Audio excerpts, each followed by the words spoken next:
దత్త భక్తుడైనటువంటి వాడు క్షేత్ర సందర్శనం చేయవలసిందే. ఎందుకు? ఇందాక కూడా చెప్పుకున్నాం, క్షేత్ర సందర్శనం చేస్తే అక్కడున్న, ఎందుకనంటే మహాత్ముల పాదస్పర్శ, వారి పాదధూళి సోకినటువంటి క్షేత్రం. అక్కడ చెప్పలేనంతటువంటి ఒక పాజిటివ్ ఎనర్జీ ఉంటుంది. అది మనలో నిండుతుంది. మనలో ఉన్న నెగటివ్స్ అన్ని, ఆ థాట్స్ అన్ని పోతాయి. ఇందాక చెప్పుకున్నాం కదా, మనస్సు బుద్ధి ఏకతాటి మీదకి వచ్చే అవకాశాలు మెండుగా ఉంటాయి. మనలో సత్సంకల్పం అనేది ఉంటాయి. మనం సర్వస్వ శరణాగతి చేయాలి. మరి ఇంకా అటువంటిప్పుడు మనకు ఆలస్యం చేయకుండా మనం ఏం చేయాలి?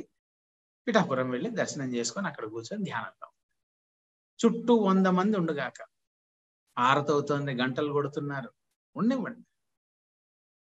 స్వామివారి అభిషేక మంత్రాలు ఉండివ్వండి. హోమం చేస్తున్నారు, వేదఘోష వినపడుతుంది, పల్లకి సేవ అవుతుంది, ఆరగింపు సేవ అవుతుంది. మన మనస్సు మటుకు వారి పాదాల మీద కేంద్రీకరించి బుద్ధిపూర్వకంగా వారి నామ ఉచ్చారణ జరుగుతూ వారి మీదే మన ధ్యానం, ధ్యాస అన్ని కేంద్రీకరించాలి. అప్పుడు దత్త సాన్నిధ్యం సిద్ధిస్తుంది. అటువంటి సిద్ధింపజేసే మహాక్షేత్రాల్లో వారి జన్మస్థానమైనటువంటి శ్రీపాద శ్రీవల్లభావతార జన్మస్థానమైనటువంటి పిఠాపురం.